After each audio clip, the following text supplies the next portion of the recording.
When you think of Wisconsin, you might picture rolling hills, beer, and cheese hats. But those images only scratch the surface. This is a land of great lakes, deep forests, and vibrant cities, where history is etched into the landscape. It's a crossroads of culture and stunning natural beauty, rich with experiences waiting to be discovered. Join us as we go beyond the stereotypes to uncover the soul of Wisconsin, one story at a time. To truly understand Wisconsin, we need to travel back in time. This isn't just a tour of places, it's a journey through the ages. We will explore the state's story chronologically, watching as its identity is forged through centuries of change. By following this timeline, we can see how each era built upon the last, creating the complex and fascinating place we know today. This approach allows us to connect the dots between the past and the present. It's history made real, right before our eyes. Our story begins long before the first Europeans arrived. We will step into a land shaped by immense glaciers, a landscape of lakes and rivers that became home to the region's first peoples. We'll learn about the vibrant indigenous nations, Ho-Chunk, Menominee, Ojibwe. We will visit ancient effigy mounds that still stand as silent monuments. Understanding this deep history is the essential first step to appreciating the full story of the state and its enduring heritage.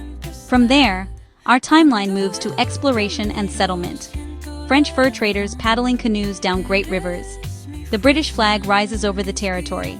Then the great waves of immigration arrive. Germans, Poles, Norwegians, other immigrant families. We will explore the historic towns they built and visit museums that preserve their stories. Their hard work transformed Wisconsin into a beacon of agriculture and industry. Finally, our journey reaches the modern age. Wisconsin becomes a powerhouse of industry, lumber mills, breweries. We'll explore Wisconsin's vibrant cultural scene, local music festivals, world-class museums, and we'll tour top attractions that draw visitors worldwide. Wisconsin Dells, Door County. We'll show must-see sites and hidden gems so you can create your own Wisconsin adventure. Let's begin our journey through time. Early history and indigenous roots. A land carved by ice. The first peoples and the mound builders. The nations of the dawn. Ho-Chunk, Menominee, Potawatomi. Life on the waterways. Ojibwe, the Great Lakes. Apostle Islands, Kayak, Sea Caves. Our journey into Wisconsin's deep past begins not with people, but with ice. Over 15,000 years ago, a colossal ice sheet, more than a mile thick, buried the state. As the glaciers retreated, they carved deep valleys, created thousands of lakes, and left behind fertile soils. Yet they missed the southwestern driftless area, leaving a rugged landscape of steep bluffs and deep river valleys. This new world attracted mammoths and mastodons, and following them were the first people, marking the beginning of a human presence spanning over 12,000 years. The first humans to inhabit Wisconsin were nomadic hunters who arrived around 10,000 BCE. Known as Paleo-Indians, they followed Ice Age herds and hunted with stone-tipped spears. Fluted spear points found at the Hebier Mammoth site. Archaeologists excavating a mammoth skeleton. Mammoth bones with stone tool butchering marks. Proof of a hunt 12,500 years ago. As the climate warmed and ice sheets retreated, Wisconsin's environment transformed. Tundra became dense pine and hardwood forest. Megafauna disappeared, replaced by deer, elk, and bear. People adapted to the land. Archaic period, roughly 8,000 to 1,000 BCE groups, became more settled. New tools, ground stone axes, fishhooks carved from bone. Seasonal knowledge, harvesting nuts, berries, and wild rice, a more stable way of life. Around 500 BCE, woodland period and earthen mounds. Earliest mounds were simple conical burial mounds. They later evolved into effigy forms. Between 700 and 1200 CE, the late woodland effigy mound builders. Mounds shaped like animals, birds, and human figures. These effigies were not just graves, they were sacred ceremonial centers. They also served as territorial markers and celestial observatories. Wisconsin today has the highest concentration of effigy mounds on Earth. Lizard Mound County Park in Washington County, Aztalan State Park, Jefferson County. Walk among ancient creations, beside a massive bird mound with wings outstretched, tracing a panther effigy. These mounds are a sacred legacy, a testament to sophisticated cultures that thrived here long before cities. Wisconsin was already a land of monumental architecture and profound spiritual belief. Section 3. The Nations of the Dawn Ho-Chunk, Menominee, Potawatomi. As the effigy mound culture faded, new nations rose to prominence. Many of these nations still consider this land their ancestral home. Among the oldest inhabitants are the Ho-Chunk Nation. They call themselves People of the Big Voice. Their oral traditions say they've always lived here. Their creation stories center on the lands around Green Bay. For centuries, the Ho-Chunk built large, semi-permanent villages, mostly in the southern half of the state. They were skilled farmers, corn, beans, squash in fertile river valleys. Another foundational nation is the Menominee. Menominee means people of the wild rice. Their story ties to the Menominee River in northeastern Wisconsin. Wild rice grew abundantly in shallow lakes and rivers. Wild rice was food, culture, and spiritual center. The Menominee built a deep, sustainable relationship with the land. They viewed the forest and its resources as sacred gifts. The Potawatomi are known as the Keepers of the Fire. They were part of a powerful alliance with the Ojibwe and Ottawa, the Council of Three Fires. Originally from the Atlantic coast, they migrated west and settled around Lake Michigan. In Wisconsin, they established lakeshore communities from Milwaukee down into Illinois. They were skilled traders, farmers, and diplomats. Their villages were placed along key waterways, controlling trade routes, and interacting with neighboring nations, balancing agriculture with seasonal hunting and fishing expeditions. These nations developed complex societies long before European contact. They had sophisticated governance systems. They maintained extensive trade networks across hundreds of miles. Rich spiritual traditions guided every aspect of life. Their world was mapped by rivers, clan territories, and sacred sites. They knew the land's secrets, best places to hunt deer, and the timing of the fish spawn. Their enduring presence is a vital part of Wisconsin's identity, a living history that continues to enrich the state's cultural tapestry. Section 4. Life on the Waterways, the Ojibwe and the Great Lakes. The story of northern Wisconsin is inseparable from the Anishinaabe people, also known as the Ojibwe or Chippewa. A prophecy urged them west, seeking the food that grows on water. They migrated from the Atlantic coast over centuries. They settled across the Great Lakes region, with a strong presence on Lake Superior's southern shore, Gichigami, the Great Sea. There they found vast beds of wild rice, fulfilling the prophecy. The journey shaped their identity, creating a culture tied to lakes and forests. Life was organized around the seasons. Masters of the birch bark canoe, perfect for thousands of lakes and interconnected rivers. Summer families at seasonal camps. Fish, gather berries, cultivate small gardens. Fall, the all-important wild rice harvest, bringing communities together for work and ceremony. Winter, hunting and trapping in smaller family groups. Living in wigwams deep in the protective forest. Spring, maple sugar harvest. The Apostle Islands hold immense spiritual significance. Madeline Island became a spiritual and cultural center. It was said the Great Spirit, Geechee Manitou, resided here. The sea caves, carved by powerful waves, are sacred places. This connection reminds us that these natural wonders are also places of human history and spirituality. Other indigenous groups arrived: the Ottawa and the Sauk. They resettled due to pressures from conflicts like the Beaver Wars. They brought traditions, skills, and political alliances. By the 1600s, Wisconsin was a vibrant crossroads of indigenous life. Into this world came the first European explorers, setting the stage for dramatic and irreversible change. Table of Contents. Part 3. Act 2. Arrival, Settlement, and Statehood.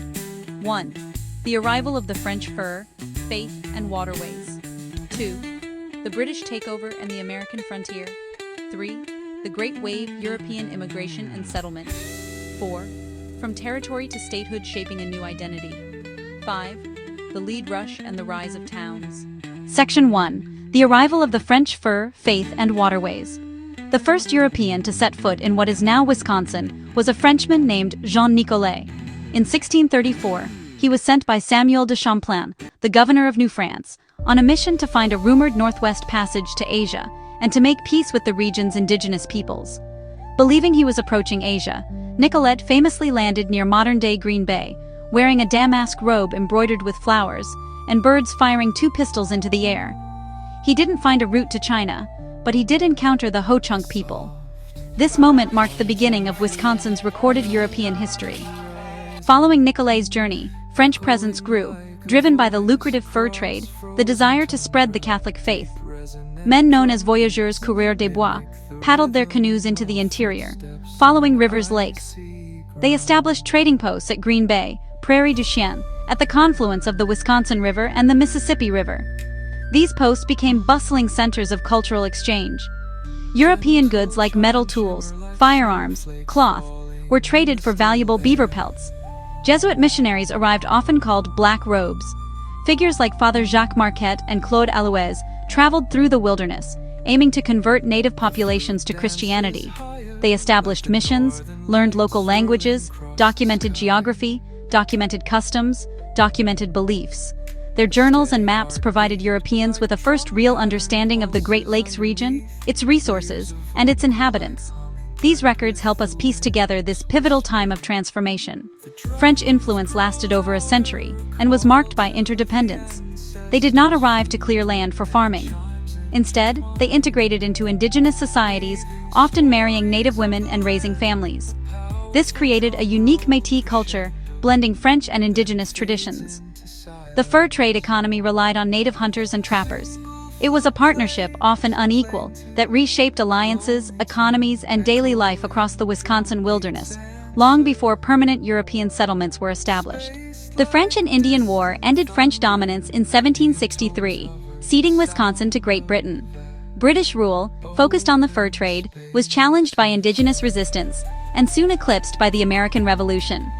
Though the Treaty of Paris made Wisconsin part of the U.S., in 1783, British influence lingered until after the War of 1812. The U.S. then established military forts, marking a definitive shift from fur trading to American settlement and land acquisition.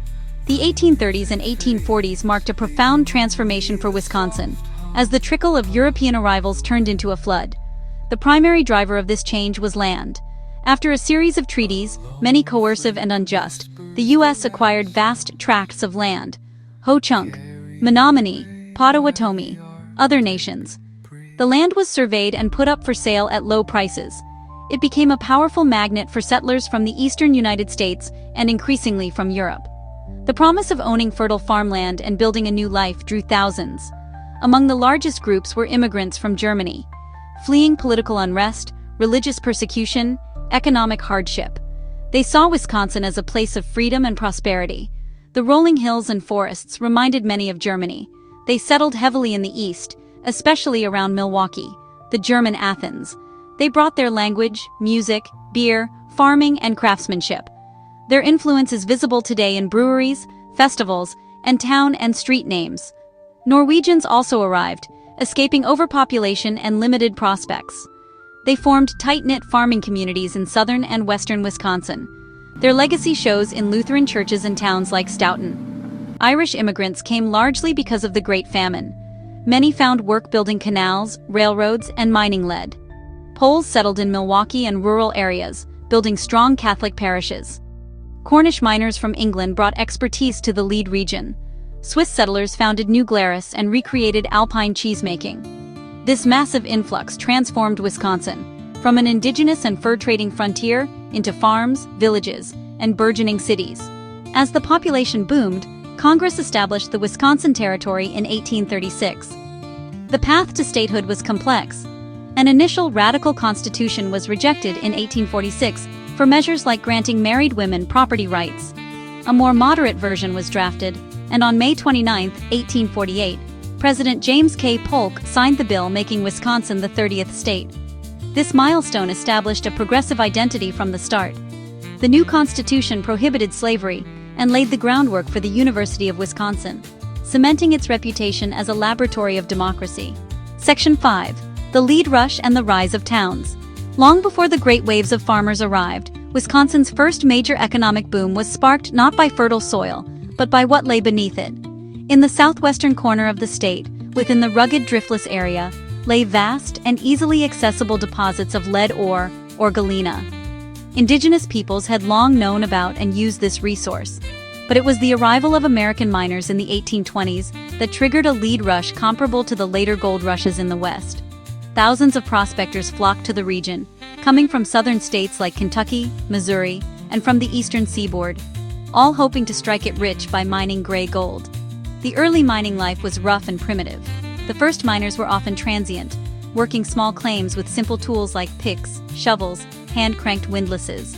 During the harsh winters, Many lived in crudely dug shelters in the hillsides, which led to them being nicknamed badgers.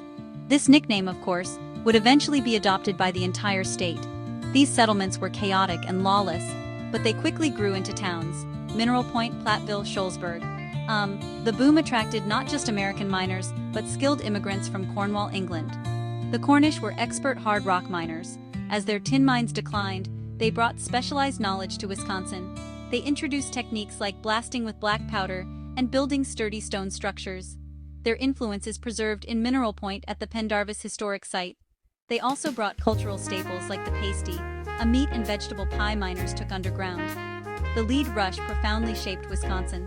It fueled the early economy, spurred population in the Southwest, and led to roads connecting the mining district to ports on the Mississippi River and Lake Michigan. By the 1850s, accessible lead waned and the California gold rush drew miners away. The boom began to fade. But the towns, institutions, and infrastructure remained, laying groundwork for agriculture. The lead rush kick-started Wisconsin's economy and set the territory on the road to statehood. In the mid-19th century, Wisconsin was America's breadbasket, but wheat farming wasn't sustainable. Depleted soil and crop diseases forced farmers to find a new path. The solution was the dairy cow. European immigrants, with long traditions of cheesemaking, saw the state's rolling hills were ideal for grazing. This shift gave birth to the iconic Wisconsin cheese industry, with small factories springing up across the countryside. Wisconsin became a cheesemaking powerhouse, transforming into America's dairyland, an identity celebrated to this day. While dairy farms transformed southern Wisconsin, a different boom reshaped the north. After the Civil War, America's growing cities created an insatiable demand for lumber, and northern Wisconsin's vast white pine forests provided it. During the cutover era, lumberjacks felled the giant pines, which were sent downriver to sawmills. This boom built fortunes and cities, but devastated the landscape. As the pines vanished, the industry adapted, shifting from lumber to paper. Paper mills rose along the Wisconsin and Fox Rivers, marking a new chapter for the state's northern economy. Section 3. Milwaukee's Golden Age. Beer, brews, and industry. Milwaukee's growth was supercharged by German immigrants and their love for beer. With perfect brewing conditions, giants like Pabst, Schlitz, and Miller rose, earning the city the nickname Brew City. But beer was only part of the story. Milwaukee also became the machine shop of the world, home to iconic brands like Harley-Davidson. This industrial might attracted workers from across Europe, creating the rich, multicultural fabric that still defines the city today. Section 4. The Wisconsin Idea, a laboratory of democracy. At the turn of the 20th century, Wisconsin became a center for groundbreaking political innovation. Led by Governor Robert "Fighting Bob" La Follette, the progressive movement aimed to return power to the people. At its heart was the Wisconsin Idea, using the state university's expertise to solve problems for all citizens. This led to landmark reforms like the first workers' compensation system and the direct primary. This legacy of clean government and civic engagement is still felt today, with the state capitol a symbol of a movement that changed the relationship between people and their government. Section 5. A state of festivals, celebrating culture and community. As Wisconsin's economy and identity grew, so too did its desire to celebrate. The state's rich blend of immigrant cultures, deep agricultural roots, created a fertile ground for festivals and gatherings. These events became a way for communities to honor their heritage, celebrate the seasons, and come together for a good time. The most prominent of these is the Wisconsin State Fair, held every August in West Allis. It's a grand celebration of all things Wisconsin, with prize-winning livestock, agricultural exhibits, thrilling midway rides.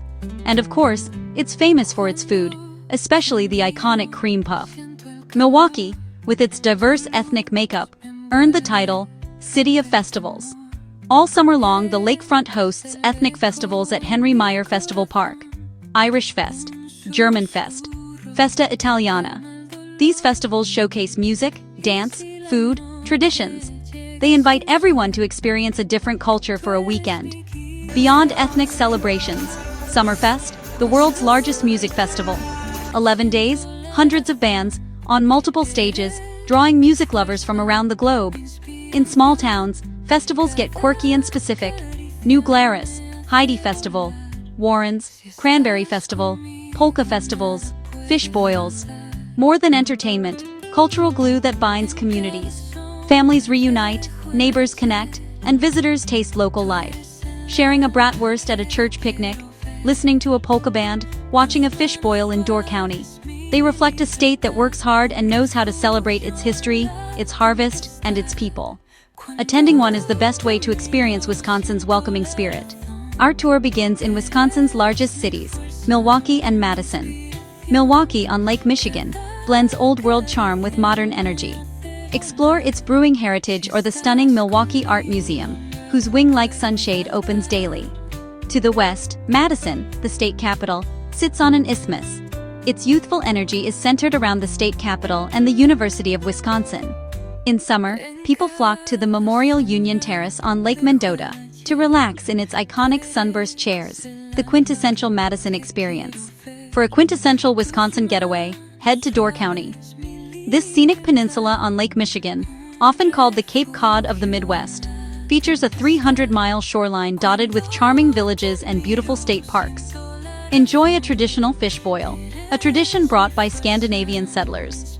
For a different kind of excitement, Wisconsin Dells is the water park capital of the world, packed with family fun. But the Dells' original attraction is its natural beauty. Take a classic duck tour to see the magnificent sandstone cliffs carved by the Wisconsin River. For those who seek true wilderness and breathtaking natural beauty, the northern part of Wisconsin offers unforgettable experiences. The crown jewel of the north is the Apostle Islands National Lakeshore, an archipelago of 21 pristine islands in Lake Superior. These islands are a sanctuary of undeveloped nature, old-growth forests, secluded sandy beaches, abundant wildlife. Best explored by water, guided boat tour, sailboat, kayak.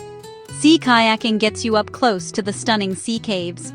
The sea caves are a geological marvel. Over thousands of years, Lake Superior's waves carved the red sandstone cliffs, arches, caves, chambers. Summer kayakers paddle in and out of the formations. In winter, when the lake freezes, the caves become a magical ice world. Waterfalls frozen in midair, countless icicles, hikers crossing the frozen lake. A powerful display of nature's artistry. Stretching 200 miles across the state is the Ice Age National Scenic Trail. It traces the edge of the last continental glacier from over 15,000 years ago. Hiking it is like walking through geological time.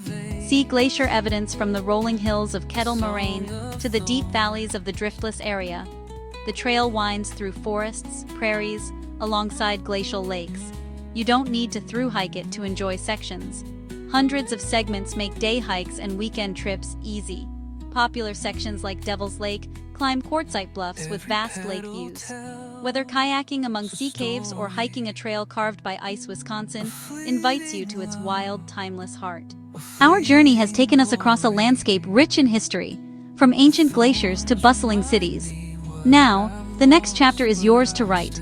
Whether you seek outdoor adventure, a taste of local culture with a classic fish fry, or a relaxing lakeside retreat, Wisconsin is a place to make your own memories. If you enjoyed this tour, please like this video and share your favorite Wisconsin spots in the comments below. Don't forget to subscribe for more adventures. Thank you for joining us.